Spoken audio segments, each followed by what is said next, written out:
Hari ini saya ingin mengomentari sebuah video yang berjudul "Kristus Mendirikan Gereja?" Tanda tanya, mana gereja yang asli? Dalam channel Katolik Media, begitu. Mengapa saya mengomentari? Karena ada kata-kata gereja yang asli. Berarti semua gereja di luar Katolik dikatakan tidak asli, misalnya begitu kan. Ini kan sebuah pertanyaan gitu ya. Tapi tidak apa-apalah ya, kita namanya juga sedang membagikan pandangan-pandangan dan juga boleh kajian-kajian. Dalam video itu dijelaskan bahwa dia mengambil ayat firman Tuhan, dikatakan di dalam Matius 16 ayat 18, "Aku pun berkata kepadamu, engkau adalah Petrus, dan di atas batu karang ini aku akan mendirikan gerejaku, dan alam maut tidak akan menguasainya." Jadi dikatakan adalah jelas sekali dikatakan di sini, kata-kata yang diambilnya adalah, "Engkau adalah Petrus, dan di atas batu karang ini aku akan mendirikan gerejaku, dan alam maut tidak akan menguasainya." Jadi di sini dikatakan memang bahwa Yesus mendirikan gerejanya. Tapi pertanyaannya adalah Yesus mendirikan gerejanya itu gereja yang mana begitu ya? Apa maksudnya? Apakah ada gereja yang kemudian berlanjut seperti yang diklaim oleh Katolik adalah gereja Katolik begitu? Padahal gereja Katolik selalu pecah-pecah gitu ya, walaupun tidak mau mengaku pecah-pecah gitu, maafkan saya gitu ya, karena itu kan dari gereja dan negara, ya berarti kalau orang yang berbeda ya dikeluarkan, dianggap bidat. Pengertian bidat adalah, sebuah kelompok yang mengajarkan yang berbeda dengan ajaran dari, gereja yang besar. Ya, kalau di dalam Katolik ya, yang mengajarkan berbeda dengan Katolik dianggap bidat, seperti itu. Dan ini kan menjadi persoalan ketika masuk ke Indonesia, sehingga mereka terus saja melakukan ini, membidat-bidatkan, dan jemaatnya juga tidak paham bahwa sebenarnya itu tidak tepat. Dikatakan Protestan sudah dianatemakan, begitu. Jadi susah juga ya memang karena, jemaat Katolik kan umumnya tidak memiliki kemampuan untuk hak untuk mengajar. Jadi ketika dia menerima itu, dia ya menerima apa adanya saja. Dia tidak kritis begitu, sehingga jadi sulit. Kalau kritis ya tidak punya kemampuan yang nggak bisa begitu, tidak punya hak untuk berbicara begitu. Berarti yang punya magisterium itu. Tapi kan yang punya hak itu juga ya pada kenyataan dalam perjalanan sejarah juga melayang konflik. Kemudian dikatakan bahwa ini loh di atas Petrus batu karang, ya dirikan gerejanya. Padahal di situ yang saya lihat ya, Protestan melihat bukan Petrus atau Petrus, tapi adalah pengakuan Petrus. Karena di situ kalau dalam teks Alkitab yang saya pegang ini, ya yang terjemahan dari Lai, itu konteksnya adalah pengakuan Petrus. Jadi Petrus kan mengatakan demikian. Kata orang, siapakah anak manusia ini? Jawab mereka, ada yang mengatakan Yohanes Pembaptis, yang mengatakan Elia, dan yang lain juga mengatakan Yeremia atau salah seorang dari para nabi. Lalu Yesus bertanya kepada mereka, menurut kamu siapakah aku ini? Jawab Simon Petrus, engkau adalah Mesias, anak Allah yang hidup. Jadi jelas bahwa memang waktu itu kan Yesus belum mati di kayu salib. Ya, gerejanya belum ada memang. Berarti kemudian setelah Yesus mati di kayu salib, maka mereka yang mengaku Yesus adalah anak Allah yang hidup itu, maka itu adalah gerejanya. Itu dikatakan demikian. Engkau adalah Mesias, anak Allah yang hidup. Jadi kalau orang mengaku Yesus itu Mesias, Yesus juru selamat, anak Allah yang hidup, ya, maka dia adalah gereja gitu. Dia adalah gereja. Jadi di atas pengakuan.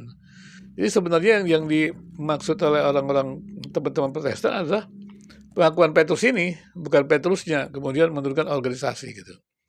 Dan kemudian juga ketika dikatakan juga ayat selanjutnya, dikatakan memegang kunci di situ, kepadamu akan diberikan kunci kerajaan surga. Apapun yang kau ikat di bumi akan terikat di surga. Dan apapun yang kau lepaskan di bumi akan terlepas di surga. Jadi maksudnya kan di sini ya pengakuan Petrus, kemudian Petrus dan para rasul juga dan semua yang percaya itu kan mempunyai kunci. Nah, kunci kerajaan surga. Tapi hati-hati.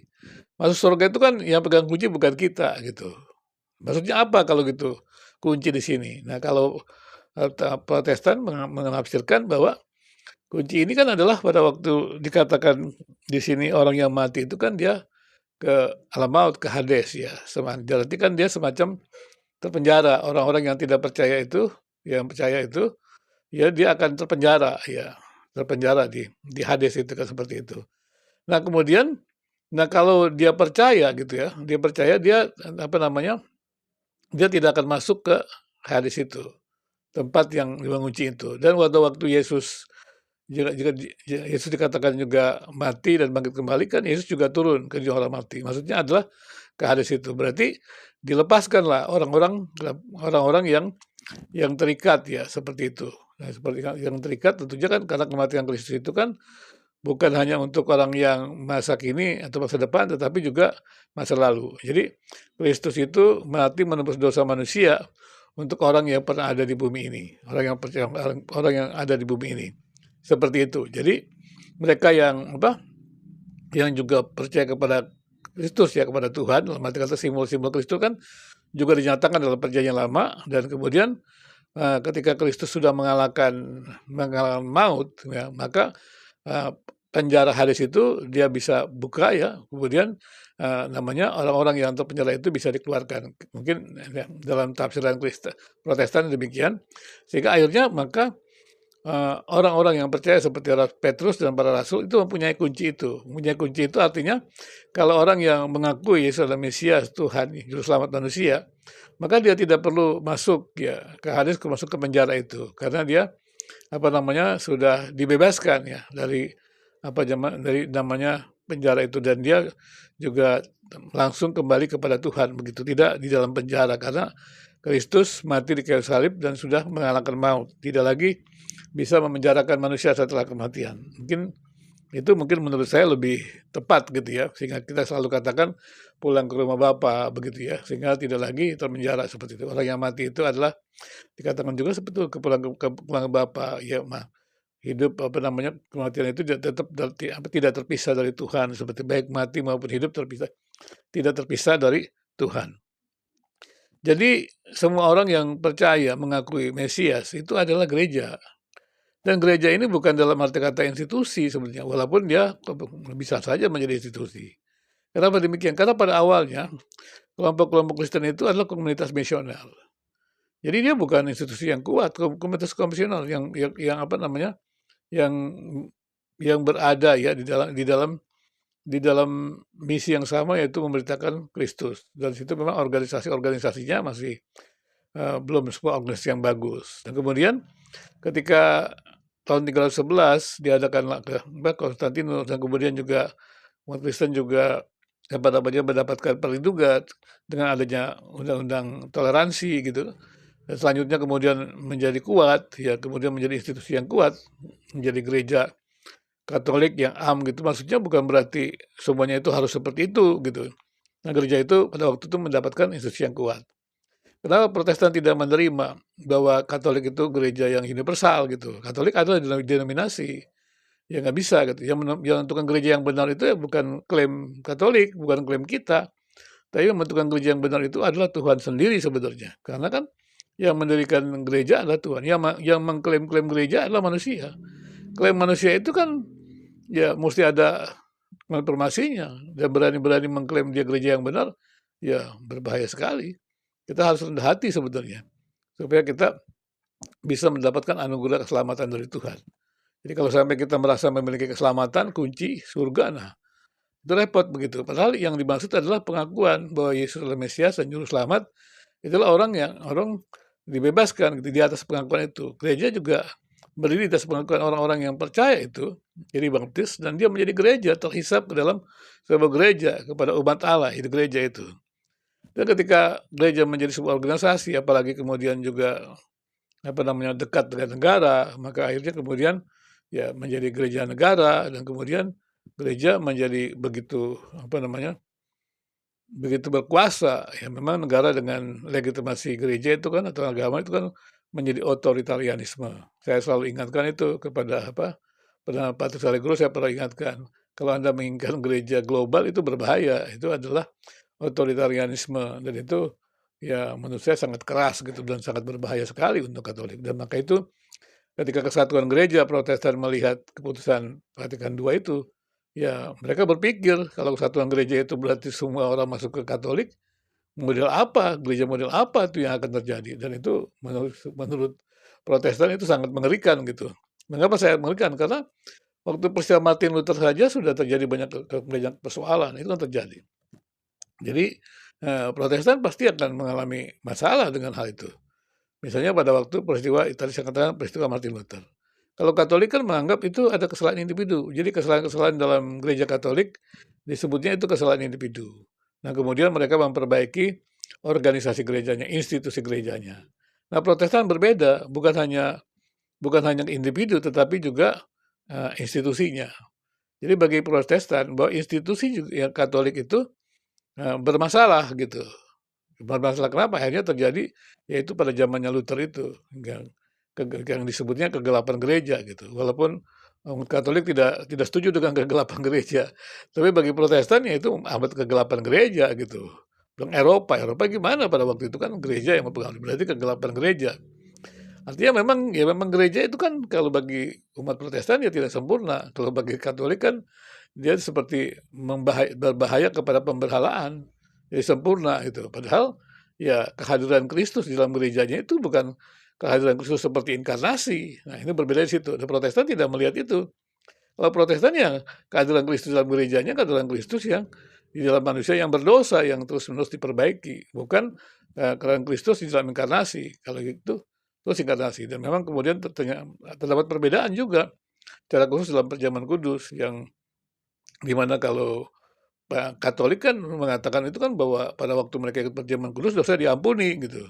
Tapi kalau Protestan tidak, ya memang pengorbanan Kristus itu terjadi, tetapi kan harus ada pertobatan dan kemudian juga untuk hidup di dalam Kristus, dalam ketaatan dan kebenaran seperti itu. Nah ini perbedaan-perbedaannya. Jadi Protestan tidak bisa menerima kalau gereja yang benar itu Katolik, nggak ada itu dasarnya, itu kan klaim. Nanti kita lihat aja nanti, betul nggak institusi gereja itu berhubungan. Bahkan institusi gereja itu bermasalah gitu. Karena tidak ada institusi gereja, ya institusi di dunia ini yang tidak ada masalah. Pasti ada masalah, walaupun tetap saja institusi itu penting. Ya. Tapi jangan lupa itu, jangan mengatakan dia menjadi kehadiran Kristus dalam institusi menjadi sempurna. Itu kan pemberbelaan. Padahal pada hakikatnya kita tahu memang ya ada banyak kelemahan-kelemahan seperti itu. Nah inilah kenapa Protestan tidak menerima pemberhalaan gereja, ya menganggap kehadiran Kristus di dalam gerejanya seperti kehadiran Kristus pada waktu inkarnasi. Nah itu tidak tepat begitu. Dan kemudian juga gereja itu dibangun di atas pengangkut Petrus. Artinya ya kalau Petrus mengakui bahwa Yesus adalah Mesias, juru selamat hidup, maka setiap orang yang mendengar berita dari para rasul, baik Petrus dan yang lain-lain itu juga seperti itu. Dan batu karang itu tentunya bukan Petrus yang disebut itu. Batu karang itu adalah ya Yesus sendiri. Yesus itu bukan keselamatan. Yesus yang ada batu karang.